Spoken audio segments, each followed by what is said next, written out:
Oh, hi there, everybody. Welcome to a very fantastic episode of Out of the Theater Review. I'm, of course, joined by the Stanley to my Jack Kirby. And we are just out of the theater for the Fantastic Four. Fantastic Four 5, technically. Fantastic Four First Steps. Fantastic Four First Steps. This is the MCU Fantastic Four joint. Yep. Hi, Kevin Feige. I feel a specific kind of way about you. Come on the podcast. Why not? I will say right off the rip, this is, and before, let everybody gird your loins, this is my least favorite superhero movie of the year. Mm-hmm. And I think that's fair because I think it's been a little bit of it's been an up year for superhero movies in the grand scheme of the last half a decade. Yeah. I think you liked this more than I did. Yes. Real quick, I'll go before we let you go and rant and rave about it because I'm very excited to hear you do so. I think it has all of the regular issues that MCU movies have.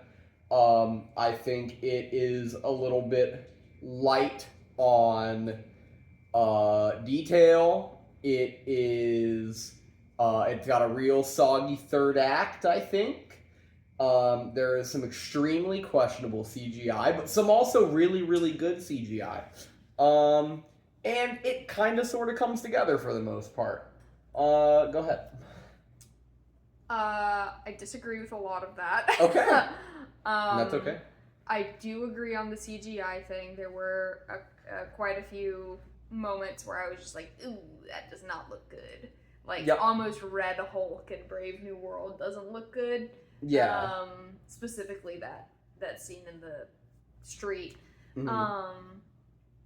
I think overall it's fun.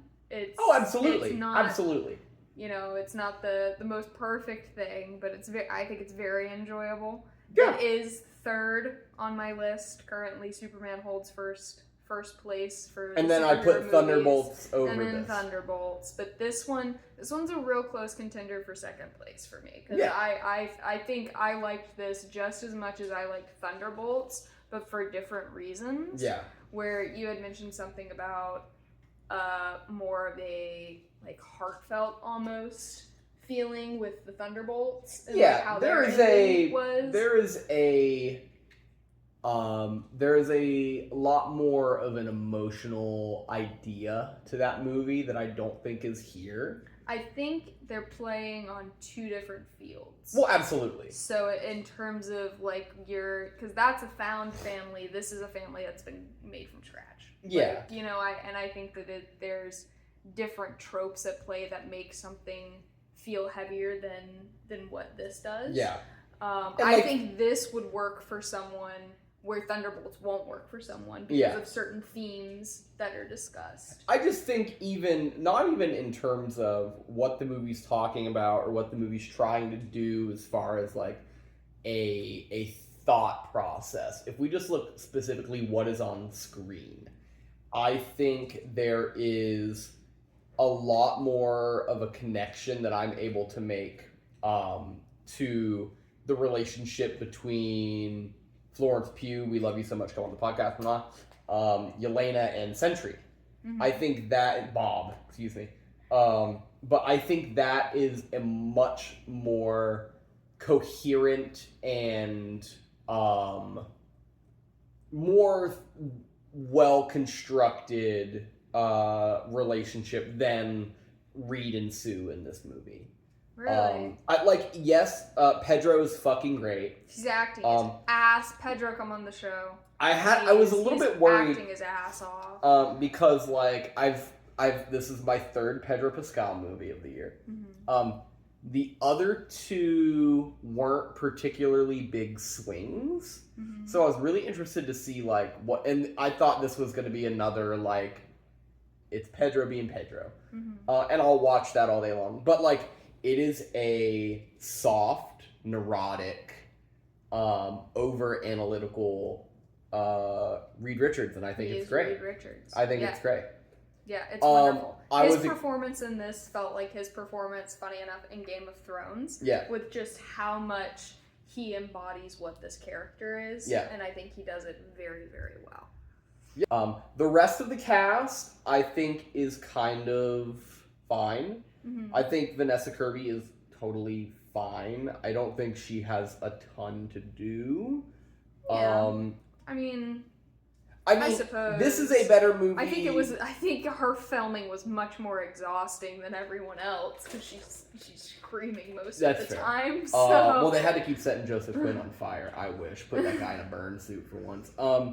No, this cast was better than the fan casting that I had done prior with the John Krasinski Mr. Fantastic, the John Krasinski Mr. Fantastic, and Emily Blunt Invisible Woman. Yeah, this is a better movie than that. This is a better movie. That's a very different movie, but to talk about the positives here, I think there is some questionable CGI. There is a very Renesmee looking baby in this thing. Yeah. I think Galactus looks fucking great. He looks awesome. Cool. He looks kick-ass. He's imposing. Yeah. He doesn't look like a big fucking gleep clop. No, he's very scary. He's actually scary. I think the Thing looks really great. I think he's the most silly looking thing to me. Yes, all of it. But it works, right? Yeah, well, that's because the whole thing is silly looking. Yeah, and that's kind of the vibe of what New York is. It's a fucking superhero movie. Give that shit to me. Yeah. You know? And I think for him, it is a great in-between of the two iterations of this character we've gotten before. Where we have, the Michael Chiklis, which is absolutely goated Michael Chiklis, come on the podcast a lot. That's the guy that plays him in those other Fantastic Four movies. Where it's a guy in a fucking big rubber suit. And then you have the insane, gross-looking CGI abomination that is that Van Borstig thing. Yeah, and that movie doesn't exist. Burn it to the ground. And he's a big gleep glop, and he is silly, but he is a defined style. I think he moves very interestingly. Yeah. And he's a fucking cartoon character, and this movie is a cartoon. Yeah. And to the point that there is a cartoon in the movie of the Fantastic Four, and that's great. I think. If anything, this movie, I would like to see what was in production first, this or Superman, because I think this really catches the ball that Superman tossed, which is make these things look like fucking comic books. Yeah. And it's fucking great. I think the production design here is fantastic. Yeah. Yeah. And you got a lot of real deal sets. The Baxter Building looks fucking cool. Oh my god, their bathroom. Yeah. The bathroom is great. Bathroom. It's an exquisite bathroom. Freaking cool. The movie opens with Vanessa Kirby peeing, which is fantastic. I don't think she's actively peeing. Yeah, and listen, this is a style of comics that I really, really enjoy. Is that 1950s futuristic. It's the Jetsons. It's the Jetsons. It's the Men in Black ride at Universal Studios. Yeah. It's Fallout. Mm-hmm. It's really, really cool, and it works really well for this movie. Yeah. So it's interesting where they go. Obviously, this is a different world. This is completely separate. Yeah. I like that they don't talk about it is just this is a world where the Fantastic Four are the only heroes. Yeah. And I think that's extremely interesting. We'll get to the stinger, but I think that's perfect. I think that's what made me like it so much. Yeah. Is that I'm not being force-fed everything else. It is a Fantastic Four movie, and that's all it is. Yeah, and that's all it needs to be. That's all it needs to be. That's all I want. There is a stinger that sets up the next movie, which we all knew what the stinger was going to be here, guys. Yeah. I'm not going to say what it is until later on in this review, but we all know what the stinger is. And you don't have to see any other Marvel movies to watch this movie and get it. No. And that's a breath of fresh air. It's a standalone, and I think it's wonderful. Yeah. And I had my Marvel glasses on that I was like, okay, who's showing up here? Mm-hmm. Who's coming out next? Who is going to be in this scene? And it's just a Fantastic Four. Mm-hmm. And I think I think it's spectacular. I think it's a ton of fun. It's fantastic. It's fantastic. It is not better than Superman. Yep. If we're putting them side by side, battling it out, I'll tell you what, I'm good to wait until this comes out on streaming to see it again. I'd go see it again. Okay, we did see Superman a second time, Yeah. and we are fully on the James Gunn fan club train. Yeah. James Gunn, come on the podcast. Sean Gunn, come on the podcast. What? The Weasel? Your favorite character, the Weasel? My favorite DC character. We just can't stop talking about Superman. No. That's great. No, I really enjoyed this. I thoroughly enjoyed this. This made me feel really good about Marvel, but I don't like, again, that we're gonna tie everything back. Now this is the question, right? And like, is how much of it, honestly. Yeah, and like all Marvel needed to do, Marvel didn't need to swing any home runs. No. They did it twice in a row, with Infinity War and Endgame. We just needed a double. Like, Thunderbolts was a double. This is a double. Yeah. You know, the issue with this is where do we go from here? What is the goal? Because the next movie is Doomsday or Spider-Man. Yeah. I think Doomsday is first. I think it's Doomsday and then Spider-Man.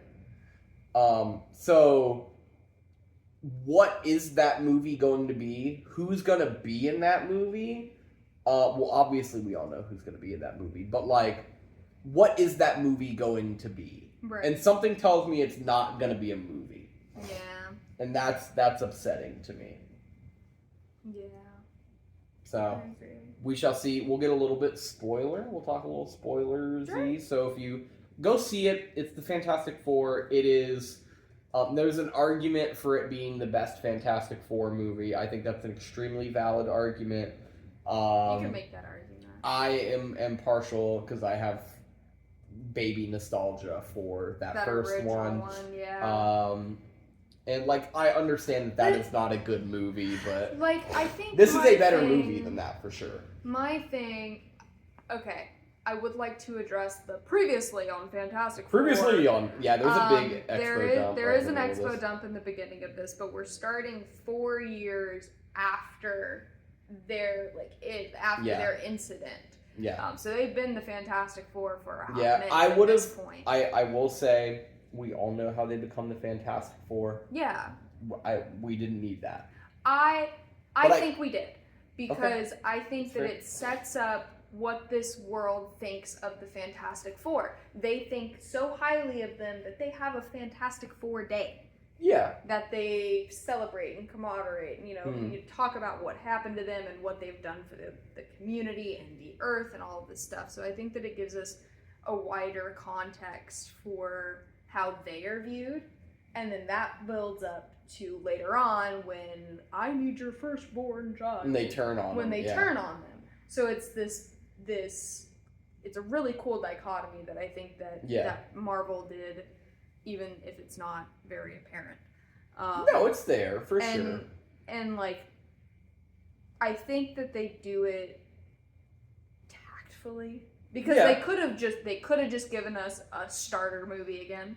They could have just given us another orange in the story. No, they couldn't. Like, but they could have. That's the thing. They absolutely could have. So, I mean, I think it was interesting. I think Marvel is on top of that side of things. They dropped the ball a lot and they miss a lot of shit. Yeah. But like, we didn't watch Uncle Ben die again. No. Like that. So like that tells me, I'm like, okay, we're not gonna see. Yeah. And we don't see it, but it's there. Like, I think. I think that scene works well as they hears all their powers. For those of you that need to clean the shit out of your ears, like, this is the Fantastic Four. Yeah. And it kind of gives us an idea of who these iterations of these characters are. Absolutely. So, because I mean, if you compare this Ben to the Ben in the first movie, they're completely different characters. Yeah. So. And Reed as well. Like, yeah, I mean, they're all completely different characters. The Pedro Pascal versus Ioan Griffith is a huge difference. Yeah. Because Ioan's character is. I think if anything, those two are the closest. I don't think so. But like Chris Evans is like balling broads and bragging about his digital camera. This person's not. Yeah. This Johnny's not. This Johnny is completely uninterested. And, like, that's what he was like, I like women. He wants to fuck and I like that aliens. though. He does. We haven't even mentioned the Herald. She's so fucking cool. She's very cool. She's cool. Our She's Silver got Surfer for this movie. She is... We're going to say robo titties? No, I was going to say she has some really cool surfing scenes. There is a lot of really cool space stuff. Really cool space stuff in this one. I think the space CG looks great. Space CG looks awesome. I love her surfing on that black hole. It's really cool. Yeah. I do like how this movie develops the family dynamic of the four of them. This is the most cohesive they have felt as a team. Exactly. They work very well together. Because, I mean, all those first two, this one and Rise of the Silver Surfer, they are just bickering at each other. They are just conflict after conflict. And I think this one, they're like, no, we have to, Ben and Johnny are so fun. Perfect. They're so just good. Dicking or just lads. They're just the lads, and they love funny. to tease Reed, which is really fun. Another extremely great, amazing part of this movie, I will say, if you look behind us. Oh my God, Herbie! We haven't even talked about Herbie. Herbert. Really fucking funny. He's a real fun character. He's a real fun character. He's really fun. He has real cool interactions with other characters.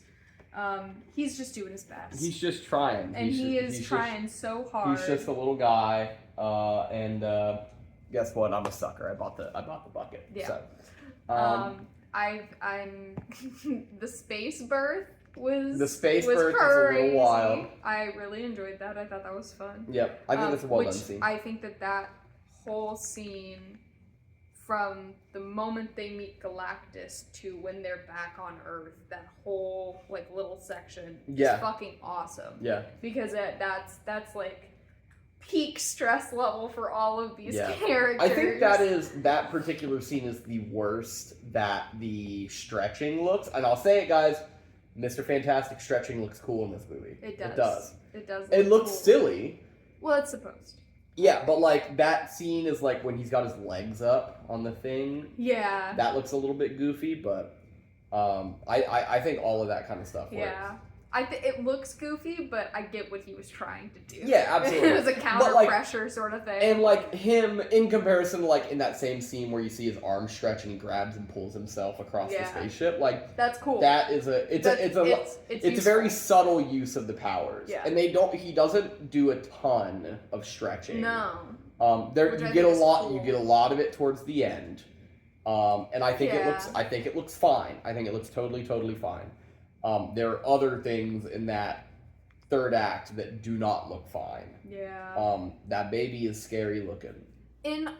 I would like to preface that it's too big. In certain scenes, yes. All of the scenes in where it's not an actual baby look questionable. Yes. But the scenes where it's an actual baby and they haven't done anything to him, real light touching something. Looks cute.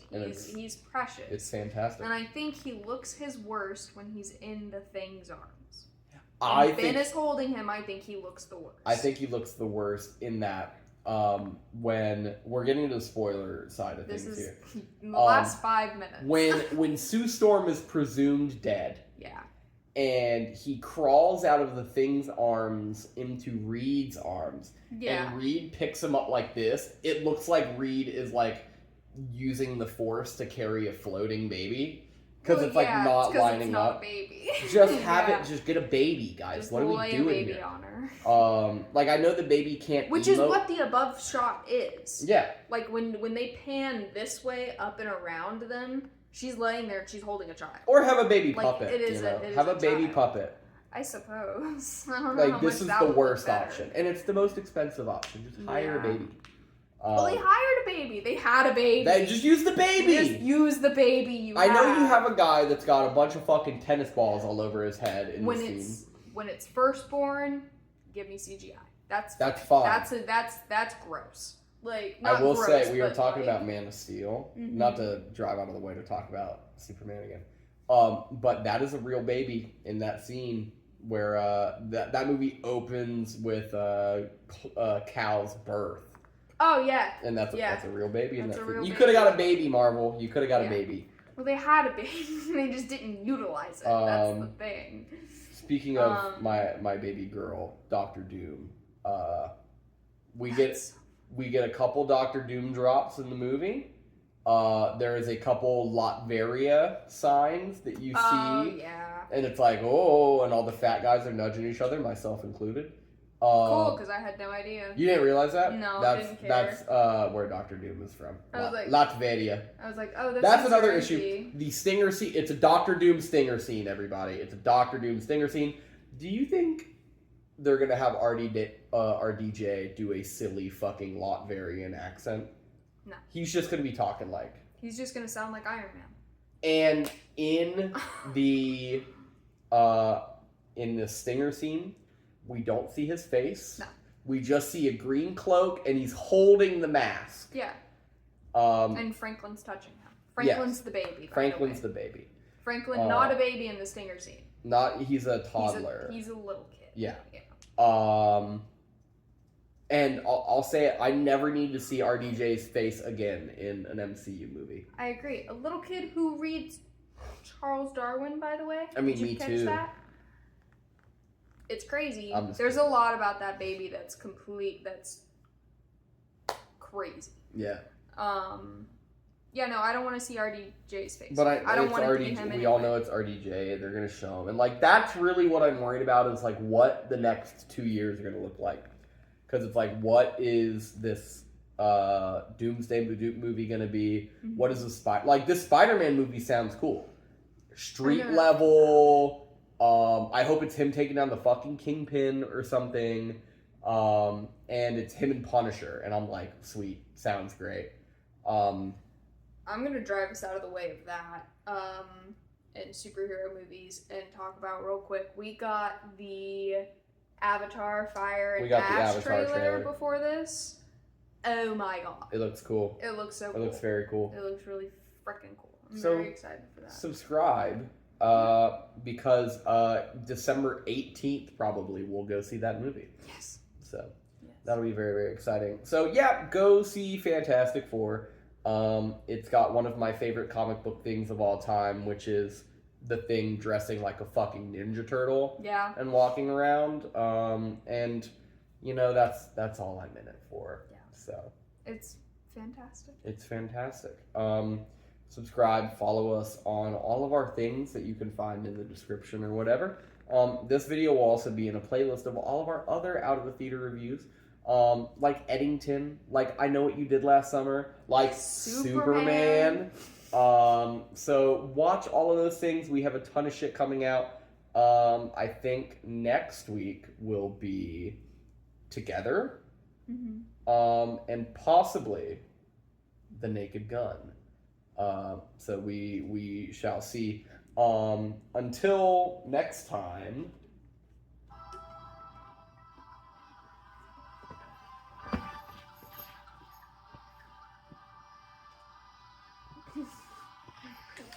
Wow.